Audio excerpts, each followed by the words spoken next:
അപ്പോൾ എനിക്കൊരു ചെറിയ കട എടുത്ത് നടത്തണം ഭയങ്കര ആഗ്രഹം. ഒരു മുറിയാകുമ്പോൾ കറണ്ടും കാര്യങ്ങളും നമ്മളത് വെച്ച് അങ്ങ് അതിനെ കൊണ്ട് ജീവിച്ചു. ഒരു സ്ഥാപനത്തിൽ ഇരുന്ന് ജീവിക്കുന്നത് ഭയങ്കര ആഗ്രഹം ഉണ്ടായിരുന്നു, പക്ഷെ അത് നടക്കണില്ല. എനിക്ക് ആരെങ്കിലും സഹായിക്കുമോ എന്നൊക്കെ എനിക്ക് ഭയങ്കര, പക്ഷെ ആരുടെ എന്തിനു പറയണമെന്നൊന്നും എനിക്കറിഞ്ഞു. നമുക്കങ്ങനെ ആരെയും വലിയതായിട്ട് അറിഞ്ഞൂടാ. പിന്നെ ഞാൻ ഈ ക്യാൻസറായിട്ട് കിടന്ന സമയത്തും നാട്ടുകാരാണ് എന്നെ സഹായിച്ചത്. ഒരുപാട് പൈസ സഹായിച്ച് അങ്ങനെയാണ് ഞാൻ അതിൽ നിന്ന് എഴിച്ച് വന്നത്. പുട്ടും ചിക്കൻ കറിയും കൂടി ആട്ടോ മേടിച്ചത്. പുട്ട്, പയറ്, പപ്പടമൊക്കെ ഉണ്ട്. ചിക്കൻ കറി ആണെങ്കിൽ ഹാഫ് 60 രൂപയ്ക്ക് കിട്ടും. ഞാൻ ഹാഫ് ആട്ടോ മേടിച്ചിട്ടുള്ളൂ. ഫുള്ളാണെങ്കിൽ 100 രൂപയും. നമസ്കാരം, പുതിയൊരു വീഡിയോയിലേക്ക് എല്ലാവർക്കും സ്വാഗതം. അപ്പോൾ നമ്മൾ ഇന്ന് ഗീതാകുമാരി അമ്മയുടെ തട്ടുകടയിൽ കുറച്ച് രുചികൾ കഴിക്കാൻ വന്നേക്കും കേട്ടോ. നല്ല കിടിലൻ ഭക്ഷണം കിട്ടുന്ന ഒരു സ്ഥലമാണ്. അപ്പോൾ പുട്ടും അപ്പവും ഇടിയപ്പവും ഒക്കെ ഉണ്ട്. സാധാരണ വൈകുന്നേരങ്ങളിൽ നമ്മൾ കാണിക്കുമ്പോൾ ഈ ദോശയും ചമ്മന്തി രസവടയൊക്കെ അല്ലേ കാണിക്കുക. അപ്പോൾ അത് മാത്രമല്ല, ഇവിടെ കുറച്ച് വെറൈറ്റി ഉണ്ട്. അമ്മയാണെങ്കിൽ ഭയങ്കര ഞാൻ ചില ആളുകളെ പറയില്ലേ, ഭയങ്കര ഒരു മോട്ടിവേഷൻ തരുന്ന ആളുകൾ, ഭയങ്കര പോസിറ്റീവ് എനർജി തരുന്ന അങ്ങനെ ഒരാളാണ് അമ്മ. ഒരു ക്യാൻസർ പേഷ്യൻ്റാണ്. അതിൻ്റെ ട്രീറ്റ്മെൻറ്റും സർജറിയും ഒക്കെ കഴിഞ്ഞിട്ട് ഇങ്ങനെ നിൽക്കുക. എന്നാലും ആ ഒരു എനർജിയോട് കൂടി തന്നെ ഇവിടെ വരുന്ന എല്ലാ ആളുകളെയും വളരെ സ്നേഹത്തോടു കൂടി ഇടപെടും, പെരുമാറും, കിടിലൻ രുചി വിളമ്പുമൊക്കെ ചെയ്യുന്ന ഒരു സ്ഥലത്തെ വിശേഷങ്ങളാണ് നമ്മളിന്ന് പങ്കുവയ്ക്കുന്നത്.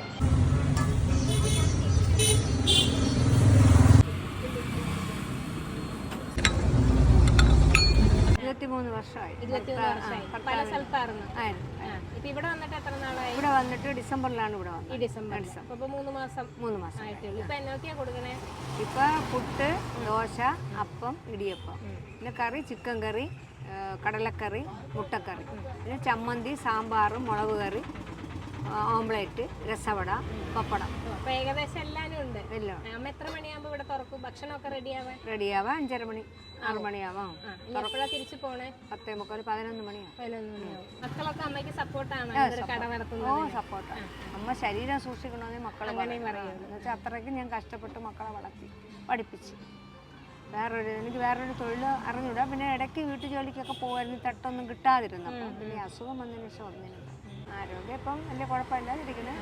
ഡോക്ടർ പറഞ്ഞ കണക്കുള്ള കണക്കിൽ എക്സസൈസും ഒക്കെ ചെയ്ത് ഈ ഭാഗം കൊണ്ട് വെയിറ്റ് എടുക്കാതെ ഈ ഭാഗം കൊണ്ട്, ഈ ഓപ്പറേറ്റ് ചെയ്ത ഭാഗം കൊണ്ട് വെയിറ്റ് എടുത്തു. ബാക്കി ഒക്കെ ചെയ്യും. നമുക്ക് ഇനിയിപ്പോൾ ചികിത്സ നടക്കുന്നുണ്ടോ? ഉണ്ട്. ഇനിയിപ്പോൾ മെയ് 21-ാം തീയതി അടുത്ത ചെക്കപ്പ് പോകേണ്ടത്. ഈ ഒരൊറ്റ ആഗ്രഹമുണ്ട്, ഒരു ചെറിയ കട, ചെറിയൊരു കടമുറി എടുക്കുക. അതിൽ ഇതുപോലെ ചായയും കടികളും എല്ലാം ഉണ്ടാക്കാൻ ഭയങ്കര ആഗ്രഹമുണ്ട്. അതിന് ഞാൻ ഇവിടുന്ന് പൈസ മിച്ചം പിടിച്ച് ഒരു ട്രേ, ഒരു ചായക്കലം ഒക്കെ വെച്ചേക്കുന്നു. ഈ ബാക്കിയും കൂടെ ഒക്കെ ചെയ്യാനുള്ള നിവൃത്തി ഇല്ലാത്തതുകൊണ്ട് അങ്ങനെ ആലോചിച്ചുകൊണ്ടിരിക്കും. ഇവിടെ ഇപ്പൊ ഞായറാഴ്ച ദിവസം കട തുറക്കുന്നുണ്ട്? ഇല്ല. അമ്മയും അച്ഛനും കൂടിയാണ് അന്ന് നടത്തിക്കൊണ്ടിരുന്നത് അല്ലേ? ഞാൻ ഭർത്താവും കൂടെ നടത്തി. അപ്പൊ അച്ഛൻ പോയിട്ട് എത്ര നാളായി? 11 വർഷമായി. 11 വർഷമായി. അപ്പൊ അത് കഴിഞ്ഞ് അമ്മ തട്ടുകട ഇത് വെച്ചാൽ ഈ ചെറുത് ചിക്കൻ കറി. അപ്പം ഞാനേ പുട്ടും ചിക്കൻ കറിയും കൂടി ആട്ടോ മേടിച്ചത്. പുട്ട്, പയറ്, പപ്പടമൊക്കെ ഉണ്ട്. ചിക്കൻ കറി കാണിച്ചു തരാമെന്ന് വെച്ചാൽ ഇവിടെ ചിക്കൻ കറി സൂപ്പറാണ്. ഇവിടെ കഴിക്കുന്ന ആളുകൾ, പാഴ്സൽ മേടിക്കുന്ന കുറേ ചേച്ചിമാർ പരിചയപ്പെട്ടെ, നമ്മളെ വീഡിയോ ഒക്കെ കാണുന്ന എല്ലാവരും വന്ന് എൻ്റെ അടുത്ത് പറഞ്ഞേച്ചും പോയി ചിക്കൻ കറി അടിപൊളിയാണ്, കഴിച്ചു നോക്കണേന്ന്. അതുകൊണ്ട് ഞാൻ ഇത് മേടിച്ചു. അപ്പോൾ ഗീതാകുമാരി അമ്മയുടെ കടയുടെ ലൊക്കേഷൻ വരുന്നത് തിരുവനന്തപുരം ജില്ലയിലാണ്. അപ്പോൾ ഇത് പേട്ടയിൽ നിന്ന് കൈതമുക്ക് പോണ വഴിയിൽ കവരടി ജംഗ്ഷൻ എന്നാണ് ഇതിന് പറയുക. പേട്ട, വഞ്ചിയൂർ, ഇതൊക്കെ ഇതിൻ്റെ ചുറ്റിലും, കിഴക്കേക്കോട്ട എല്ലാം ഇതിൻ്റെ ചുറ്റിലും വരുന്ന സ്ഥലങ്ങളാണ്. സിറ്റിയിൽ തന്നെയാണ്. ശരിക്കും പറഞ്ഞാൽ ഒട്ടും ഉൾപ്രദേശമല്ല, സിറ്റിക്ക് അകത്ത് തന്നെയാണ്. പക്ഷേ ഇതൊരു ഇട റോഡാണെന്ന് മാത്രം. ചെറിയ സൗകര്യമുള്ളൂ. ഇതുപോലെ 2 കസേര ഇവിടെ ഇട്ടിട്ടുള്ളൂ. ഇന്ന് കഴിക്കാനുള്ള സംവിധാനങ്ങളൊക്കെ ഉള്ളൂ. റോഡിൽ തന്നെയാണ് കട ഇരിക്കണത്. ഞാൻ ഇനി കഴിച്ചു. നല്ലൊരു മണമാണ് കേട്ടോ. അങ്ങനെ കറി ഉണ്ടാക്കി വെച്ചേക്കണേ.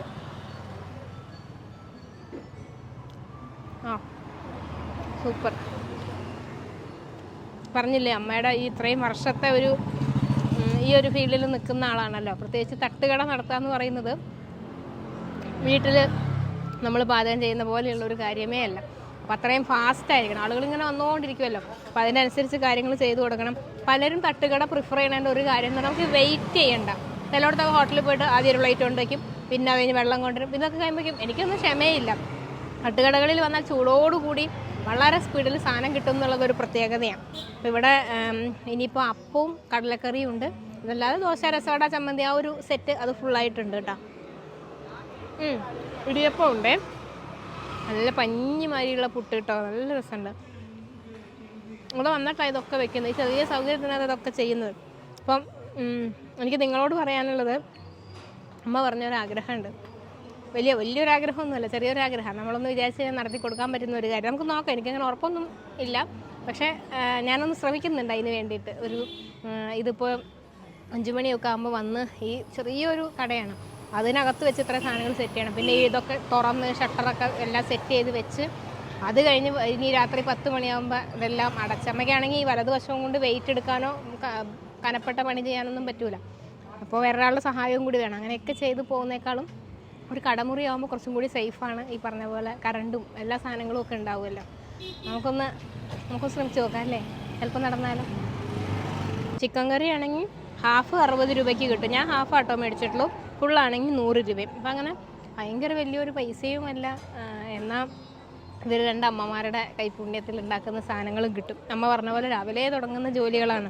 വൈകുന്നേരം 5 മണിക്ക് തട്ടുകട തുറക്കുന്നുണ്ടെങ്കിൽ രാവിലെ മുതൽ അരിയും ഉഴുന്നും അപ്പത്തിനുള്ള മാവും പുട്ടിനുള്ള പൊടിയും ഇടിയപ്പത്തിനുള്ള മാവ് തുടങ്ങി ഇങ്ങനെ ആലോചിച്ച് നോക്കി എത്രയും കാര്യങ്ങൾ അടുപ്പിക്കണം. പുട്ടൊക്കെ ആകെ 5 കുറ്റി പുട്ടേ ഉണ്ടാക്കിയിട്ടുള്ളൂ.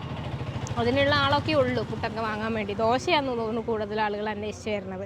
പാഴ്സലായിട്ടും ഒക്കെ സെറ്റ് ചെയ്ത് കൊടുക്കുന്നുണ്ട്. അപ്പോൾ വീണ്ടും ഞാൻ പറയുന്നു, നല്ല ഭക്ഷണമാണ്, സൂപ്പർ ഭക്ഷണമാണ്. പ്രത്യേകിച്ച് ഞാൻ പറയൂലേ, എനിക്ക് ഈ പുട്ട് ഇടിയപ്പം ചപ്പാത്തി ഈ 3 സാധനങ്ങളോട് വല്ലാത്തൊരു പ്രേമമാണ്. അപ്പോൾ അത് ചിലപ്പോൾ അതായിരിക്കാം, ചോറ് ഇഷ്ടമുള്ള ആളുകൾക്ക് ഇങ്ങനത്തെയൊക്കെ ആയിരിക്കും ഇഷ്ടം. കഴിഞ്ഞ ദിവസം ബിരിയാണിയുടെ നമ്മൾ വീഡിയോ ഇട്ടില്ലേ, നമ്മളെ ചേച്ചിയുടെ. അപ്പോൾ ബിന്ദു ചേച്ചിയുടെ ബിരിയാണിയുടെ വീഡിയോ ഇട്ടപ്പോൾ ഞാൻ ഇങ്ങനെ പറഞ്ഞു, ബിരിയാണി എനിക്കത്ര ഇഷ്ടമല്ല.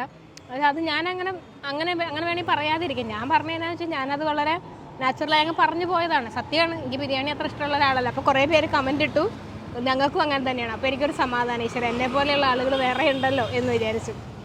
അത് ഓരോരുത്തരുടെ ഇഷ്ടമാണ്. അപ്പോൾ അതിനകത്തിപ്പോൾ എനിക്ക് എന്നെ ആരെങ്കിലും വഴക്ക് പറഞ്ഞ ബിരിയാണി തിന്നാൻ പാടാറൊന്നും എനിക്ക് തിന്നാൻ പറ്റില്ല. പക്ഷേ അതുപോലെ പുട്ട് എൻ്റെ ഭയങ്കര ഫേവറേറ്റാണ്. രാവിലെ എല്ലാ ദിവസവും പുട്ട് തന്നാലും ഞാൻ കഴിക്കും, എനിക്കിഷ്ടമാണ്. അപ്പോൾ നല്ല സൂപ്പർ ഭക്ഷണം. നിങ്ങളിത് വഴിയൊക്കെ പോകുന്നുണ്ടെങ്കിൽ വീട്ടിലേക്ക് പാഴ്സൽ മേടിക്കാനോ അതല്ലെങ്കിൽ വന്ന് കഴിച്ച് നോക്കാനൊക്കെ പറ്റുമെങ്കിൽ കഴിച്ച് നോക്കാം കേട്ടോ. പിന്നെ ഞാൻ പറഞ്ഞ കാര്യം, നമുക്ക് അമ്മയ്ക്കൊരു കുഞ്ഞ് സഹായവും കൂടെ നമുക്ക് ചെയ്യാം. അപ്പോൾ ഇന്നത്തെ വിശേഷങ്ങൾ അവസാനിപ്പിക്കുക. പുതിയ കാഴ്ചകളൊക്കെ ആയിട്ട് ഇനിയും വരാം.